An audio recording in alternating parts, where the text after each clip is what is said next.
Thank you so much, Mabel, for that really gracious introduction. And before I start, I do want to express my gratitude to Tom Ryan and Robin Surratt, the wonderful staff and the board here at Lancaster History, for inviting me to speak with you tonight and to share some of my passion about the past and the methods that I've used to try to get a better understanding of those events and sometimes difficult incidents in the world that have led us to where we are today. I also like to express my gratitude to you all, both here and online, for being here tonight to share in my discussion of what can really be a difficult subject. I'd also like to thank, I would also like to ask you for your indulgence as this evening's talk on Northern slavery will simultaneously explore my own personal journey as an archaeologist of slavery, a pursuit that cannot but inherently change those who walk this path, whether intentionally or not. My journey started, as many journeys do, by happenstance, at an earlier date than I can really confidently define. I grew up in the central Massachusetts town of Westboro, which at the time of my childhood was comprised largely of abandoned farms, which had been overtaken by secondary growth forests. I grew up in those woods, scrambling across what appeared to my young eyes as randomly placed stone walls, no longer abounding pastures, eating apples and Concord grapes that apparently grew on wild trees and vines just randomly placed in the woods, and playing in the ruins of abandoned farmhouses and barns that were scattered across the landscape. Looking back now, I can confidently trace the origin of my interest in archaeology to those days I spent playing in the woods. And indeed, as I grew into an understanding of what it was I was actually seeing, I intended from time to time in my career to study the processes of farm abandonment and the concomitant transformation of rural landscapes. But at many turns in my life, it would seem that I was fated for a different path. Although we tend to loathe the idea as being unscientific, we archaeologists tend to be a superstitious lot. And sometimes we begin to accept concepts like fate. I bring this up because for most of my life, my hometown of Westboro was generally known for two things. One, as the home of an unfortunately low railroad underpass, which truckers continue to attempt at their peril. And secondly, as the birthplace of Eli Whitney, inventor of the cotton gin, a machine that some contend made the 19th century expansion of the slave-based economy in the United States possible.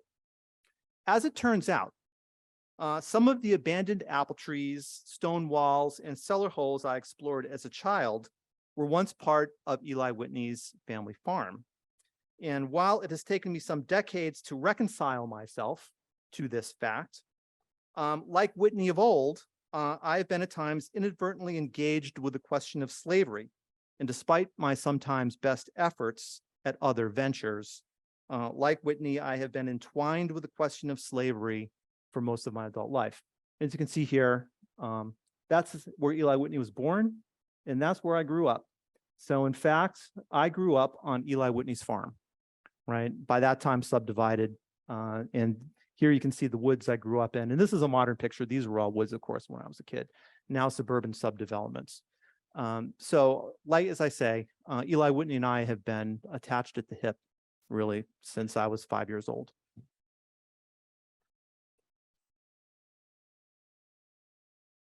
In my early years as an archaeologist, I did not intentionally seek to study slavery. In fact, I had every intention while in college to become a historian of the Habsburg Austro-Hungarian Empire. Fate once again diverted me, however, from this path in what turned out to be a subtle but intensively so way. In my senior year as a history major at the College of the Holy Cross, located in my beloved Worcester, Massachusetts, I was fortunate enough to secure an internship in the research department of a living history museum known as Old Sturbridge Village, and perhaps some of you have been there. At that time, this was in the 1980s, I'm afraid, OSV, as we called it, was in the process of investigating this modest, oops, I'm sorry, I'm 1-2 ahead of myself. This, oh, it's gone. This modest 19th century house, which was the home of a rural blacksmith known as Emerson Bixby. Located squarely in the middle of the Commonwealth of Massachusetts, the site was in my then naive mind just about as far as one could be from material evidence of slavery. Having recognized, and I'll be frank with you, that I really couldn't read 17th century German, it turned out that I wasn't going to be a very good historian of the Habsburg Empire, never mind the Magyar that they were writing on the Hungarian side of things. So this internship actually provided me with the opportunity to pursue a different road. And I hate to think about that German test I took, but it led me on to a different road that I thought would bring me back to my original passion, which was to understand farm abandonment in 19th century New England.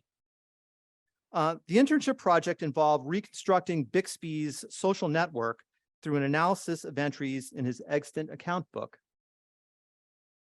which recorded exchange relationships between Bixby and his neighbors who exchanged goods and services through a well-established system of barter. At the end of the year, neighbors would settle their accounts by adding up credits and debits and either paying off outstanding balances with cash or goods, or more frequently by carrying their accounts over to the next year. This system created a very tight socioeconomic network among residents of Bixby's neighborhood that lasted for decades, and this was common throughout New England in those days. This system began to unravel, however, during the Panic of 1837, a complex international credit and financial crisis that resulted in hundreds of bank failures, scarcity in gold and silver specie, the calling in of debts, the bankruptcy of credit-laden manufacturers and other businesses, and a demand that debts be paid off in hard-to-come cash rather than through the exchange of goods and services. The panic created demand for cash, and one solution that emerged was what is sometimes called putting out work. Rather than hire employees to work in factories, some manufacturers began employing rural people desperate for cash, usually women, by supplying them with the raw materials they needed to complete some part of the manufacturing process in their homes, and paying them through piecework rather than wages. That is, the worker, who was not a formal employee, would be paid in cash for every piece they completed. While the men of the family continued to be engaged in farm work and other rural industries like blacksmithing in the case of Emerson Bixby, the women would contribute to the household income through this kind of piecework. In the case of the Bixby women, the account books indicate that Bixby's wife, Laura, and her 3 teenage daughters were braiding straw and weaving palm leaf for the manufacture of hats. This brought much needed cash into the household, which was used for, among other things, improvements to the house, including the green paint you can see here reproduced in the restored house, which is now on exhibit at Old Sturbridge Village, having been moved from its original place in Barre, Massachusetts. The braiding of straw for hats may seem to be a rather innocuous activity until you understand upon whose heads those hats were meant to wear. Account book entries related to straw braiding and palm weaving, along with the small, often charred bits of straw and palm leaf we recovered archaeologically, reveal that even in this remote corner of the free state of Massachusetts, by 1840, local economies were deeply entangled with slave-based labor systems. Those hats were destined for the Caribbean and the South to be worn by either enslaved workers or by the overseers who controlled them. And so, inadvertently, in my attempt to better understand the shifting economy of early 19th century New England, I came to recognize that the impact and material signature of slavery was everywhere, as inescapable to me as an archaeologist as it was to Laura Bixby, who only really wanted to buy fresh paint to make her house a little bit better, a little bit nicer, and yet was involved very deeply in the development of the slave-based economy. I concluded then, as I maintain to this day, that the evidence of slavery is all around us, in the North as well as in the South, evidence that may be as indirect and hard to fathom as a small bit of burnt straw swept out of a Massachusetts hearth, but is much more clearly visible when we open our eyes to the labor practices in effect from the iron plantations and furnaces of Pennsylvania who often used enslaved labor for the hard work of clearing forests and burning charcoal, to the provisioning estates of New York and New England, who often used large labor gangs to produce goods for export to the slave-based economies of the Caribbean. I contend, and here I am just diverging a little bit, but I contend that there are a number of inflection points in U.S. history that illustrate the centrality of the slavery question to the development of our young nation. I came to this conclusion when some years after I had left Holy Cross and actually earned a PhD in archaeology, which was not seen as a very practical thing by my family, but I did it anyway. I turned my attention once again to the question of farm abandonment, which has always been something I really wanted to do. In this case, I had the opportunity to run a project in the Finger Lakes district of New York, in a place that's now known as the Finger Lakes National Forest. While conducting a survey there of abandoned farms, I happened to have a conversation with a Forest Service archaeologist named Carl Ronke. Carl approached me after a presentation I made. I was very animated, excited, I'm sure, about rural abandonment in 19th century New York. And he came up to me after my talk and said, Jim, I'd like to introduce you to my father one day. He's the curator of a museum in Geneva, New York, and he's looking for an archaeologist to help him find the location of the slave quarters that was associated with his estate, with the estate that's now this museum. It took me a moment to realize what he was saying, that in the early 19th century, apparently, and this was something I did not know, that there were in fact slave-based plantations in upstate New York. So the inflection point that I now realize that I was looking at, right, and Rose Hill is there in central New York. It's on the beautiful place on the shore of Seneca Lake. The inflection point that this place represents is the westward expansion of the United States. And although some of us may think about, cowboys and, the Gadsden Purchase and, the war with Mexico and a variety of other things, westward expansion in the United States really began in New York. After the Revolutionary War, the state of New York appropriated lands that legally belonged to the Haudenosaunee Confederacy, more commonly known as the Iroquois, who did not cede the lands to the United States, but New York negotiated with them and took it anyway against federal law. And what wound up happening is New York distributed this land to veterans of the Revolution, who 20 years later, when this was all settled, most did not actually want to move out to undeveloped land in the middle of what was perceived to be nowhere from Albany. And so land speculators came into possession of most of this land and wound up selling it. One lot was purchased by this gentleman, whose name was Alexander Coventry, who moved to what is now Rose Hill in 1792 with his wife and 2 enslaved workers from his estate in the Hudson Valley. And again, many people don't recognize this, but if you ever drive up through the Hudson Valley, many of those large estates were once worked by enslaved workers, enslaved laborers. Pardon me. So Seneca Lake at this time, although you wouldn't know it now, was a very remote place and one that was characterized by marshes around. They've since been drained, but there was a disease that spread through this part of the land at that time. We now think it's probably malaria, but they were calling it Genesee fever at the time. And many people died from Genesee fever, including one of the enslaved workers who came with the Coventrys. Her name was Betty. And Coventry, being a medical doctor, decided that it might be a good time to turn tail and get out of there and move to what's now Utica in the Mohawk Valley, selling his estate to a gentleman known as Robert Selden Rose. And if you Google Robert Selden Rose, you will notice, kind of coincidentally, that at least a few years ago, one of the Supreme Court justices in New York is named Robert Selden Rose, who I think is a direct descendant of this fellow. The Roses became a very powerful family in the state of New York, and they got their start by acquiring several thousand acres of land at the top of Seneca Lake.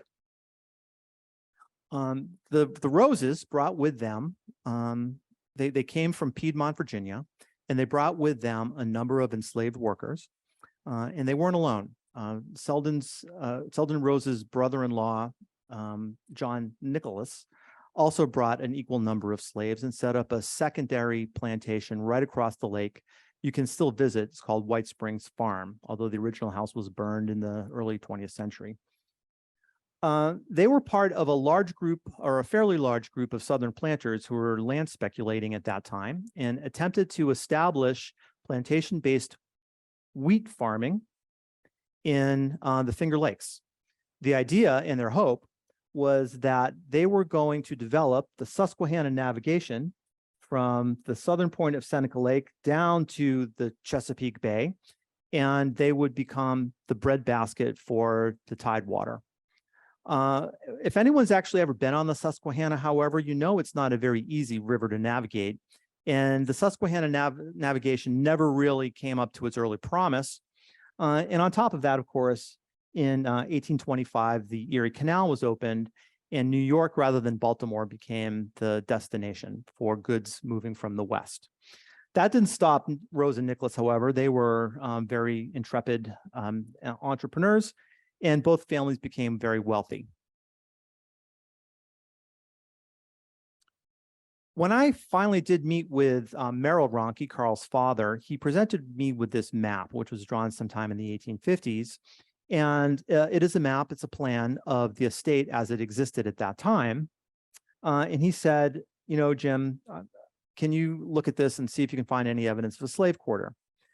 Being an intrepid explorer myself, I looked at the map and I looked at the landscape features, and I walked out to the back of this cornfield and I saw something that was anomalous. What there was out in the back of the field was this pile of rubble, which doesn't look like much other than rocks, but when you walk around the rest of that field, there's nothing else. There are no other rocks anywhere. And mixed in amongst the rocks were artifacts. So what we had come across was some kind of a structure, it would seem, that was likely a domestic structure because of the kinds of artifacts that we were finding. My students and I conducted what we call a controlled surface collection at the site, picking up every one of those several thousand artifacts. And then we did a systematic test of the ground to see if we could find any evidence of a structure.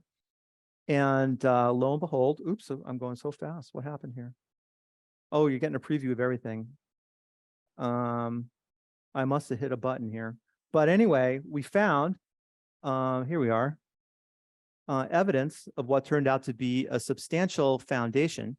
This is one of my favorite archaeology pictures of all time, because here we have a foundation wall right there in the middle, right? And to the right of the slide, you'll see this is demolition debris. The house was pushed in. So you can see several courses of stones that were pushed in when the house was demolished. And on this side, you can see what we call a builder's trench, where they would, they dug out a trench, built the foundation, then filled it back in. This is just a beautiful archaeological site. To the north of this, we found a dried laid stone wall, which we now believe was probably the foundation for an extension off of the house. We found domestic artifacts in situ, including this pair of scissors. And in doing some documentary research, we concluded that what we had found was in fact the residence of Henry Douglas and his family, who were amongst the enslaved workers who were brought to Rose Hill by Robert Selden Rose. And this is the only photograph that has been identified yet of one of the enslaved people. This is, of course, when he was an elderly gentleman, but he had lived most of his life at Rose Hill by this time. We also found evidence of some architectural elements of the building. So what you see here on the top is a piece of charred wood. Down here, there's a handmade brick.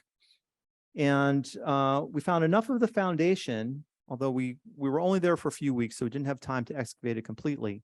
But we found enough of the foundation to project the dimensions of the building, which was 36 feet by 18, which is consistent with slave quarters that were recorded by the Historic American Building Survey in Piedmont and Middle Virginia, including this one And I have to refer back to my notes to remember exactly where these were.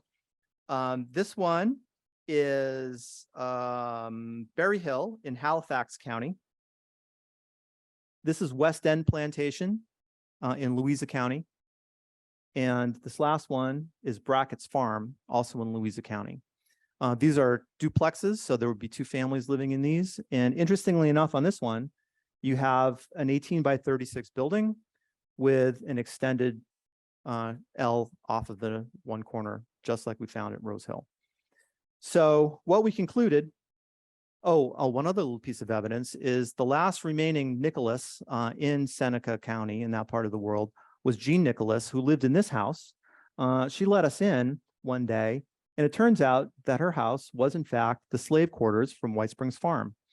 When we looked at what we saw in her attic, when she let us crawl up there, there was still some evidence of the original construction techniques, which they call nogging, right? So there's hand-hewn beams with handmade brick infill. And you can see some of these are burned. They're very roughly made.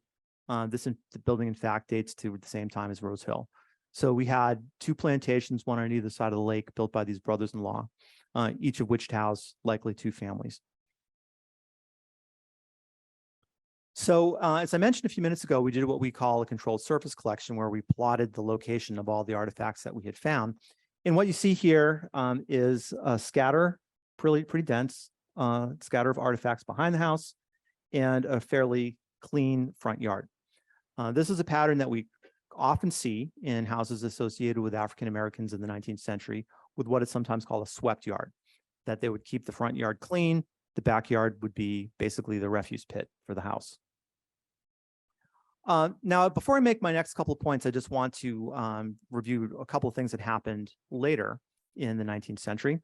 Robert Rose did die, as we all eventually must do, in 1835, and his house, his property, eventually passed first to this gentleman, William Curley Strong, who bought the house in 1837 and lived there until 1850, when his young wife unfortunately died, perhaps from Genesee fever. We're not really sure. Strong then sold the property to the Swan family. The Swans were very prominent New Yorkers. One of the younger Swans, Robert J. Swan, was asthmatic, and his father thought it would be good for him to get out of the city. So as a wedding present, he gave him Rose Hill, which includes the beautiful Greek Revival mansion you see there, which was built by Strong. That was not the Rose Hill house. Theirs was much more modest than that. So the reason I bring this up now is because Swan apparently pushed the African-American families out of Rose Hill and replaced them with Irish immigrants. That's a story for another day. It's a very interesting one, but we really don't have time because there's some more stuff I want to talk to you about tonight. But what it does for us here is contextualize what we found with the artifacts. Now, what you're seeing here is a distribution curve based on the average date that we know that some of the ceramics were made. So what we see is that there are kind of three peaks here. One that correlates pretty well with the beginning of the Rose occupation. A second one a few years later. This may well represent two households living in the quarter. Again, it was a duplex, or perhaps it could mean that there was a change in the household there. We see that Rose dies, Strong and then Swan take over the property, and then there's another really rapid peak. This kind of phenomenon represents the influx of a new family with new material culture, new objects that they brought in. This kind of reflects what sometimes what archaeologists call the mother-in-law effect. Oftentimes what you would see is that when a young wife would move into her husband's house and she would become the mistress of the house, perhaps following the father's death, she would get rid of the mother-in-law's stuff and replace it with her own ceramics, right?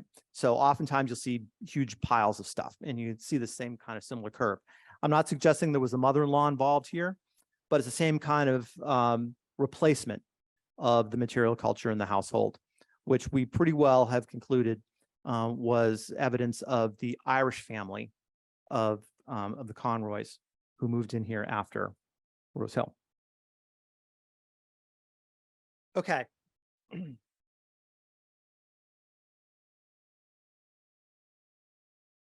next site I'd like to talk about is the Parker House. A few minutes back, you might recall that I mentioned that I was going to consider two inflection points which are deeply involved with the problem of slavery. The second of these is the passage of the Compromise of 1850. In my mind, really one of the watershed moments in the history of the United States. For those of you who are not familiar with the Compromise of 1850, it was a complex legislative package that resulted in the admission of California as a free state, and in so doing nullifying the line of the compromise, the Missouri Compromise, right, which said that any states above the southern portion, the southern line of Missouri, would be free, below would be enslaved. Those who would eventually become the Confederates wanted Southern California to become a slave state. There was much wrangling about this, and the compromise resulted in California being admitted as a whole, as a free state. The territories of New Mexico and Utah being defined with the provision that there would be no decision on slavery there. The boundaries of Texas were established. The slave trade was abolished in DC, although slavery was still permitted there. And to our point, a new fugitive slave law was enacted, which greatly increased the power of the federal government to apprehend those who were perceived to be fugitive slaves in the free states of the North. This resulted, as many such laws will do, in unintended consequences. The intention, at least, as was stated, was that the South believed that those people who were self-emancipating themselves into the North were doing so illegally, that those who were in the North who were harboring them were doing so illegally, and they wanted to have some mechanism by which those people could be apprehended and returned to the South. The law allowed for the impressment of civilians, of any bystander, into a posse by the decision of a marshal or other law person, who could require someone to turn a person over or to assist in the apprehension of slaves, of what were perceived to be fugitive slaves. Two things at least came out of this. One was that those people in the North who might have been somewhat ambivalent to the question of slavery were outraged by this law because it required them, against their will, to participate in the apprehension of people who they didn't care anything about, right? And if you refused to participate, you could be jailed or fined what amounted to be 3 years of wages. It was perceived to be a very draconian law, and it galvanized, in many places, anti-slavery sentiment. The second thing that happened, and to our point here tonight, is that it created a new economy of kidnapping. Some of you might be familiar with the movie and the book 12 Years a Slave. This was something that was going on, that there were, even here in Lancaster County, there were kidnapping gangs that were going around and grabbing whatever African-American persons they could lay their hands on, bringing them down to Baltimore or other points south, and selling them into slavery, even if they had been a member of a free family for 5 or 6 generations, of which, of course, there were many people. So this created great conflict in the South and in the North, and it helped to really increase the intensity of the liberation movement we now know as the Underground Railroad. The other thing that I'd like to just quickly and briefly mention is that the passage of the Compromise of 1850, I think anyway, is largely responsible for the development of our current political system, in which we have 2 political parties, both rather diverse, both competitive, and both equally challenging in their own ways. But since the Compromise of 1850, no politician from any party other than the Republican or Democratic Party has served as president, as majority leader, or as the Speaker of the House of Representatives, with one exception. You might have heard during the last election of the Speaker of the House. You might have heard of someone named Nathaniel Banks, who was in fact a Republican, but kind of a Republican in disguise from Massachusetts, who was elected on the 133rd ballot for election of Speaker of the House, right? He served there for 1 year when he returned to Massachusetts to become governor. What this kind of represents in my mind, and I think those who are familiar with this time period, I hope would agree, is that the divisions that in some ways we still feel today had their start, had their origins in the Compromise of 1850. The political parties we know today were galvanized. There has not been a major political party, no Whigs, no Federalists, no one else, since this compromise was developed and the fugitive slave law was enacted. Okay.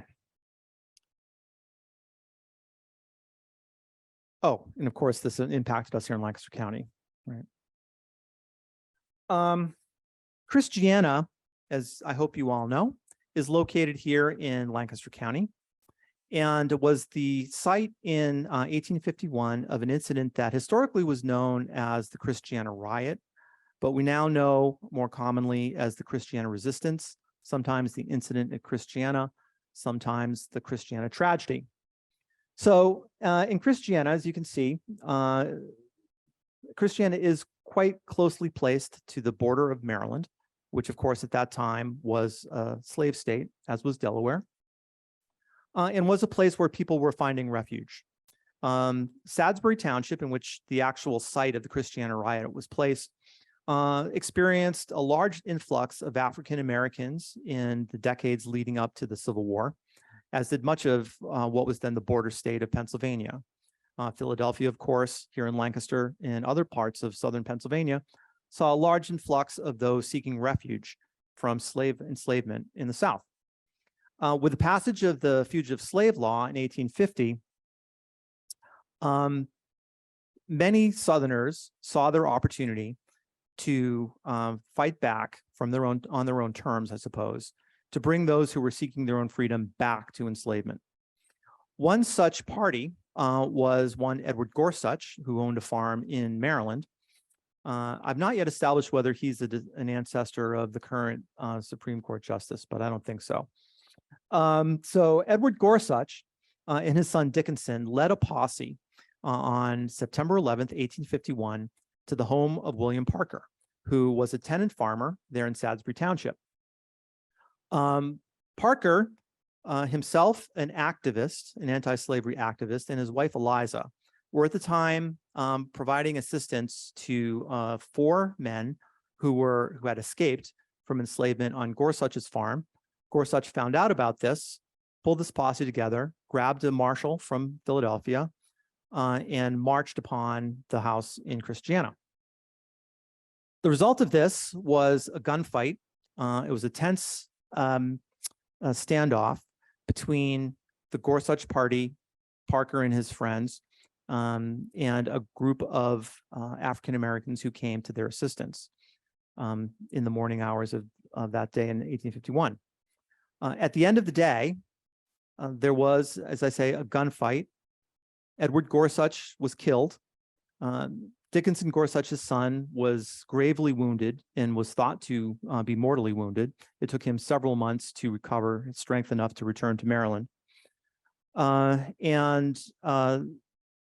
The event here led to repercussions. Parker and eventually his wife Eliza fled from Christiana, made it all the way eventually to Canada, where their descendants still live today.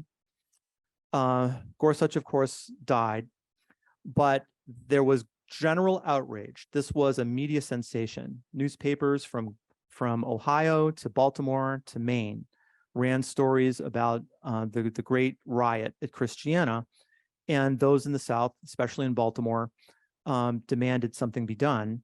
And what eventually was done was that the government, the federal government, arrested several dozen men.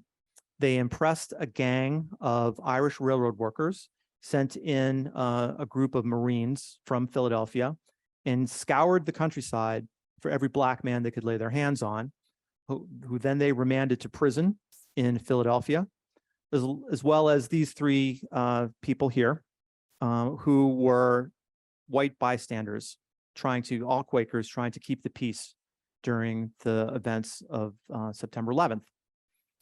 What wound up happening is that this went to trial, and the first trial of Kastner Hanway resulted in an acquittal of Hanway and a dismissal of all the other outstanding charges.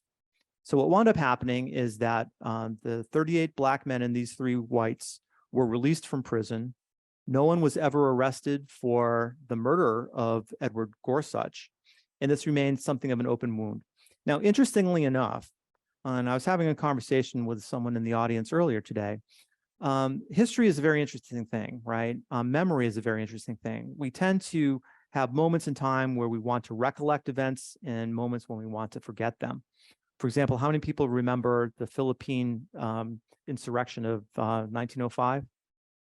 Yeah, it happened, and the United States was involved, but that's a story again for another day.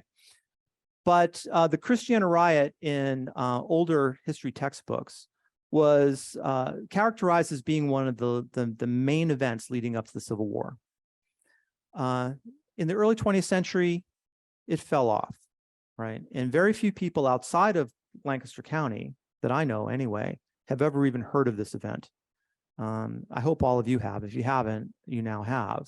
But it was a significant event because it was the first test of the fugitive slave law, and it ended up in acquittal, right? And what this really did moving forward is it empowered other people to realize that the federal government probably could not enforce this fugitive slave law, which led to increased sectional tensions because the Southerners had thought this would be their way to stop the flow of escapees, that's from their perspective, of self-emancipated people to the north. But in fact, it was quite the reverse that happened. It increased the number of people who were fleeing because, as I mentioned before, there were those who were rather ambivalent to slavery who now, just in resistance to this new law, decided that they would somehow get involved in this movement, that they would actually help the African Americans try to get away. And it inflamed sectional tensions. So this is what the Parker House looked like in the years after the events that happened. And I was very fortunate to be invited, along with my students at the time I was working at Kutztown University, to conduct what we call a community archaeology project at this site. The house itself became something of a pilgrimage site in the years after the Civil War. And at least according to local tradition, the landowner of the house got really tired of people coming up there, tromping across his cornfield to take pieces of the house away. So sometime 1890-ish, he plowed down the house and it disappeared from the landscape. So if you were to go there today, you would see nothing but a cornfield. But I was fortunate enough to have, again, my trained archaeological eye to try to find out if we could find the location of the house. I had some great help from a variety of people in Christiana. Again, I was invited by the Christiana Historical Society, whose members came out with us and worked with our students collectively to see if we could find some material evidence of this great event that really shaped the history of their town. We used a similar methodology that we had employed at Rose Hill. In this case, again, we did a controlled surface collection. The artifacts were a little bit harder to find, so unfortunately, some of my students decided to crawl on their hands and knees, which I do not recommend because you have to have those same knees for the next 40 or 50 years. But nevertheless, we found a number of artifacts on the surface. We did the same kind of systematic test pit survey, digging holes in the ground to see who can find evidence of the site, which we eventually did.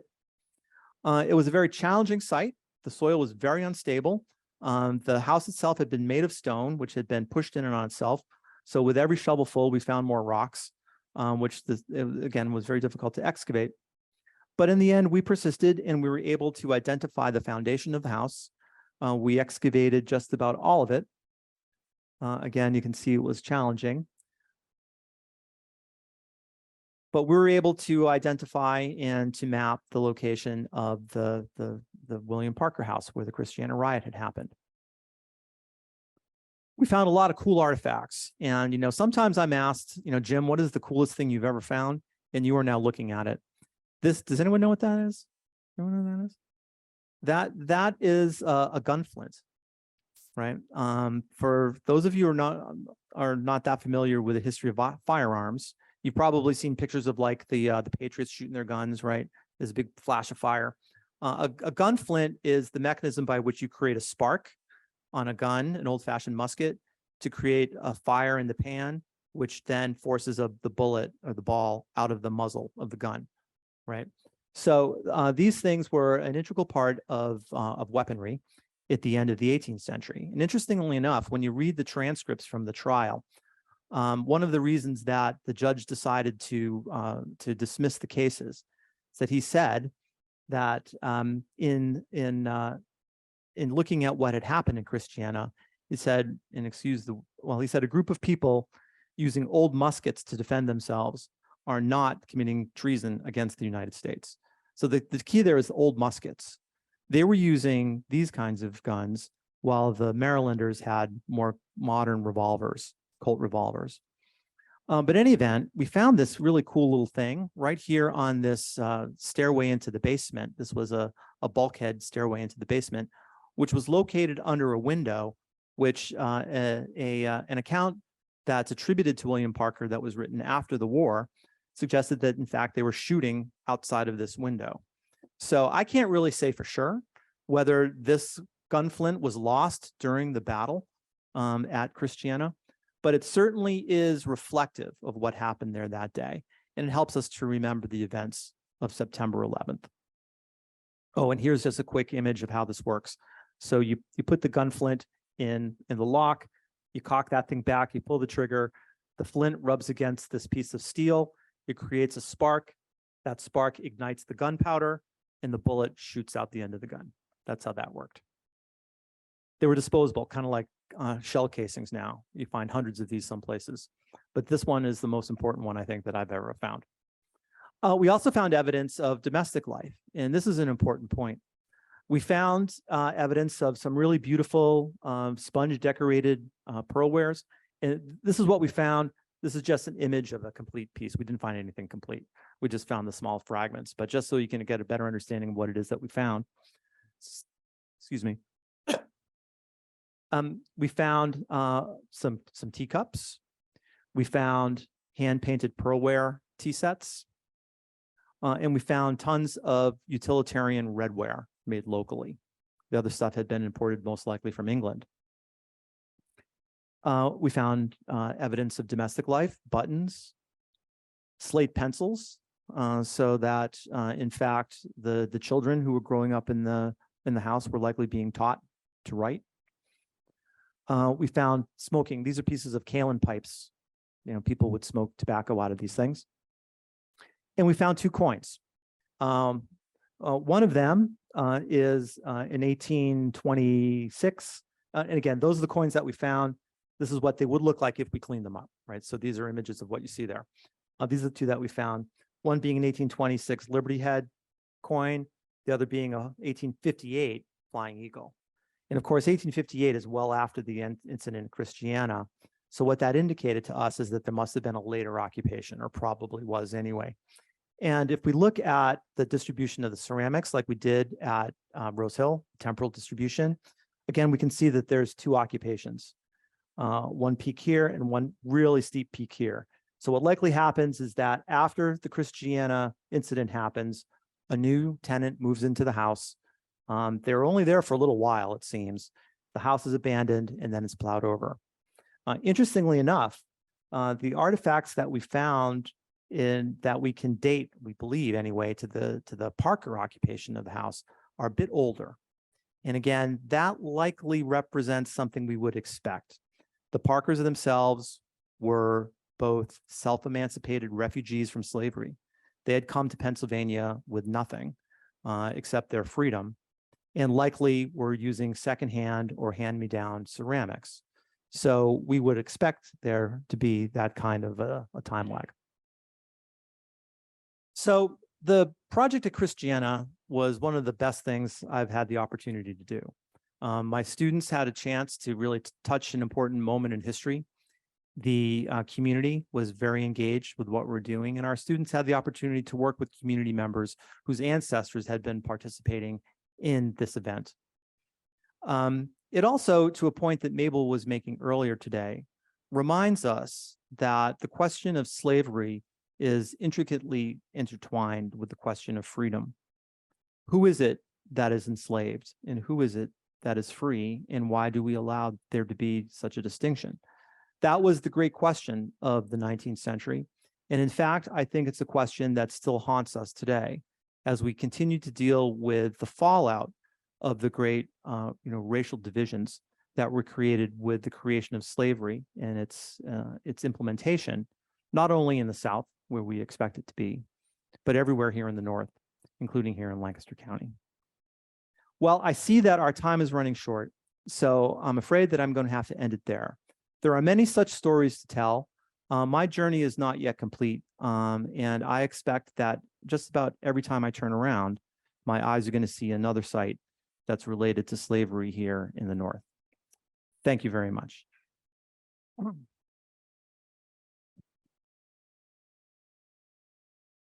All right, thank you so much. So we do have a little bit of time for questions. If anybody has one, here we go. I'm assuming the Parkers were Black. Yes, the Parkers were Black. Yes. Okay, and they had come up from the South and, Yes. and moved to Pennsylvania. They had. Yeah, they were part of the African-American migration that we see in the 1840s. Parker had escaped from a farm in Maryland. I think it was the Eastern Shore of Maryland, and came up, and himself was a freedom fighter. Again, we have this Atlantic Monthly account that was attributed to William Parker. It's called the Freedman Story. And again, some people have questioned whether it was he actually wrote it, or whether he had dictated it to someone, or whether it was a work of fiction. It's hard for us to know. But if we take for a moment the idea that it was his recollections, right? He suggested that he had been involved in a number of skirmishes prior to this, because one of the things that was going on, and I didn't go too deeply into this, but in the years after the passage, especially of the Fugitive Slave Law, the African-American community created a series of what were called vigilance committees. And the vigilance committees kept their eyes out on strangers who were coming into the community, looking out for slave catchers, as they were called, kidnappers who were coming to either apprehend those who had escaped or to kidnap, especially children, to sell into slavery. And they pledged, members of these committees pledged that they would assist each other. And in the case of Christiana, what happened is that Eliza Parker had a fish horn. I think that fish horn is here, right? Do I have that? Christiana has it? Yeah. So it's like a long tin horn that fishmongers used to blow when they had a fresh catch. She perched on a windowsill, very similar. I think it might have even been the one where we found that gunflint, and blew a warning signal, and several dozen people descended on the house. And that's when the violence really ensued, because the whites got really spooked, because suddenly they were surrounded by 30, 40, 50, we're not really exactly sure the number of people who were there to protect the Parkers as part of their agreement in the community that they would all come to each other's aid should these kidnappers show up. And how many people were killed? It was only Gorsuch was killed. There were several others wounded, but he was the only one that died. Tom?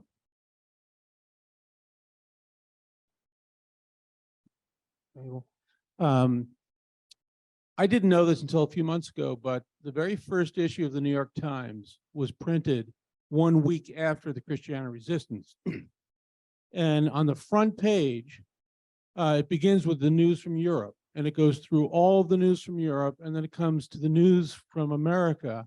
And the very first story they tell is the Christiana riot, as it was titled in the headline. Mm-hmm. Pretty fascinating fact.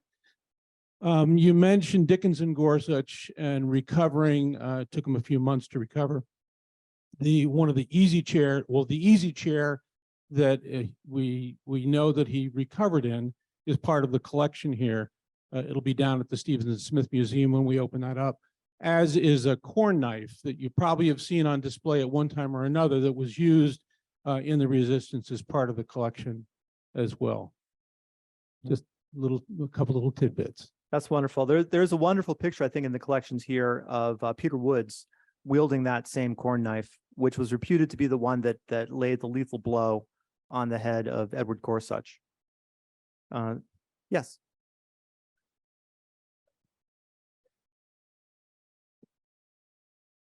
Where did they have the trial of the defendants in the Christiana case? It was It's at in the Phil- federal courthouse in It was- Philadelphia. It was a federal trial. Yes, I federal understand trial. Thaddeus Stevens was the defense counsel. Yes, that's a really interesting story. He was engaged by the defense and was very creative in some of the approaches that he took to, I guess, disqualify some of the witnesses to the event. But he suffered backlash. For those of you who are familiar with Stevens' career, you might remember that he was not nominated for his own seat in Congress in 1852. And it's largely, I think, because of the public backlash that he would dare defend these people. Lancaster County then, as is today, has some conservative elements, and there were those who didn't think that their own congressman should be involved in this. So that perhaps increased his radicalization. And of course, he stood again a few years later and regained his seat. But yeah, Randy. Great job, Jim. Thank you. Thank you. for sharing. Could you share with Nancy Plumley and Darlene Colon and their their ancestry and connection with this whole story? Yes, Nancy Plumley is descendant of J. Williams Thorne, who was one of the neighbors. Wasn't one that was arrested, but was a witness to the event, and kept a very detailed journal, or at least recollections of the event. And Darlene Colon is descendant of Ezekiel Thompson, who was one of the participants in the event. So it was really interesting, for me and for the students, to have members of both descendant communities of the white and the African-American community who had been witnesses to this event in those days. Yep, that's Nancy, and that's Marie Congo sitting next to her, who's also descendant of one of the participants. I don't know if Marie is still living. Yeah, she was, I think she was 90 years old. She came out, this was some years ago. She was 90 years old and excavating along with the students. Putting some of them to shame, I have to admit, too. How did the owners of the property react to the archaeological dig? That's another interesting Lancaster County story, right? The property at the time of the Christiana riot was owned by a Quaker family, who in fact were the family that helped nurse Dickinson Gorsuch back to health. In more recent years, it's been owned by an Amish family who were at first resistant to us going up there to excavate. It took the late Bud Retu several years to negotiate to get us up there. And in the end, we had to lease the land for 3 weeks or whatever it was. So we had to pay for the value of the corn that didn't grow. And he let us in there. His name was John Fisher, a very nice gentleman in the end. But and his sons came up and they didn't participate, but they were very curious about what we were doing. So it's truly a Lancaster County experience, an old Quaker house that was now occupied by an Amish family, by the Plain family. It's really kind of fun. Emily, in the back. Oh, over here. Before Jim came to our site, Bud Retu and the Historical Society. Did I shut it off? No. You're still good. Historical Society had went out to the site, and Tony Parker from Buxton, Canada, came down, and she was a speaker at one of our events. So we took Tony out to the site, and we walked across that same field. And Bud looked down. He said, "Oh my God, why is a marble laying in the field?" And he picked it up, and we looked at it. It was a bullet. Mhm. So, what better place to person to have that was Tony Parker. Mhm. And we gave it for her so she could take it back home to Buxton, Canada. Mhm. I just want to say it was so wonderful working with Jim on this project.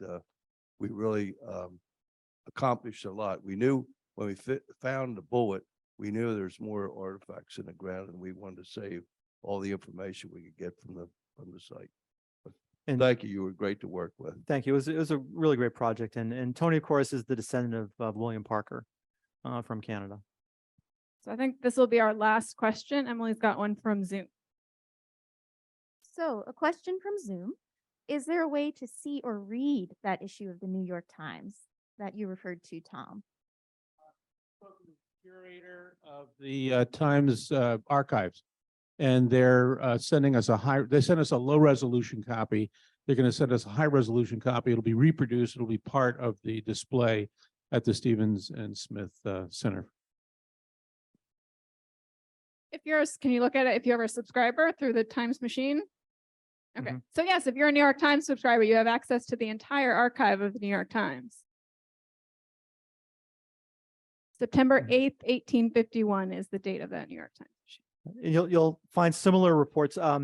Dickinson Gorsuch published a long tract in the Baltimore Sun, also in 1851. Actually, it was it was Joshua Gorsuch. It was Dickinson's cousin, who came to help his ailing cousin, and reportedly anyway took down his thinking he was dying. He gave sort of his deathbed description of what had happened that day, and that was published, I think, also in September or October of 1851. So again, if you go into some of the old newspaper databases and just type Christiana, likely that's what you're going to find.